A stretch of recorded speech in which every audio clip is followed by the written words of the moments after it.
How to choose the right DCIS treatment path.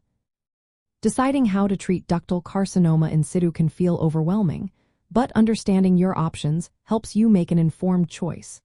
DCIS is a non-invasive breast condition where abnormal cells are confined within the milk ducts. It's considered a pre-invasive cancer because it has not spread beyond the ducts, but if left untreated, it can develop into invasive breast cancer. That's why treatment is usually recommended to prevent progression. The main options start with surgery. Breast-conserving surgery, also called lumpectomy, involves removing the DCIS lesion along with a margin of healthy tissue. This approach preserves most of the breast and works well when the DCIS is localized and small. If the DCIS is widespread, involves multiple areas, or if clear margins are difficult to achieve, a mastectomy might be suggested. This involves removing the entire breast and is often considered when the disease is extensive or multifocal. Usually, lymph node removal isn't necessary for pure DCIS because it rarely spreads to lymph nodes. But if invasive cancer is suspected, or if a mastectomy is performed, a sentinel lymph node biopsy may be done. After breast-conserving surgery, radiation therapy is often recommended. It involves daily treatments over about 5 weeks and significantly reduces the risk of local recurrence. Studies show that radiation therapy can cut the chance of DCIS coming back in half, although it doesn't usually impact overall survival. For some low-risk patients, especially those with small, well-defined DCIS, doctors might discuss omitting radiation, but this decision depends on individual factors. Hormone therapy, like tamoxifen, may be offered if the DCIS cells have hormone receptors. It can lower the risk of recurrence but comes with side effects such as hot flashes, fatigue, and potential cardiovascular risks.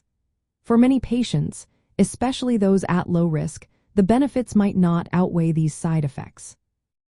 There's also ongoing research into active surveillance, where some low-risk DCIS cases are monitored closely without immediate surgery. This approach is still experimental and not yet standard practice, but it could become an option in the future for selected patients. Choosing the right treatment depends on several factors. The size and extent of the DCIS matter. Larger or multifocal disease often leads to more aggressive options like mastectomy. Achieving clear surgical margins reduces the chance of recurrence, so the quality of surgery is important. Age and overall health influence the decision, as younger women or those with longer life expectancy might opt for more aggressive treatment. Patient preferences are crucial too. Some may prioritize breast preservation, while others might prefer more definitive surgery. Family history or genetic factors can also sway the choice toward mastectomy if there's a higher risk of future breast cancer. Ultimately, making the best decision involves shared discussions with a multidisciplinary team of healthcare providers.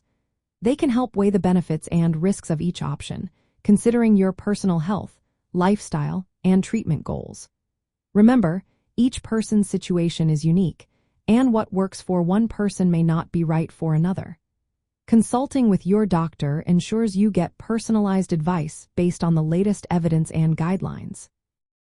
In summary, the right path for treating DCIS usually involves surgery, either breast-conserving or mastectomy, tailored to the disease's extent and your preferences. This is often followed by radiation therapy to lower the chance of recurrence. Hormone therapy may be an option if the cells have hormone receptors, and ongoing research into active surveillance might expand choices in the future. Always discuss your options thoroughly with your healthcare team to find the approach that best fits your individual needs and helps you feel confident in your care.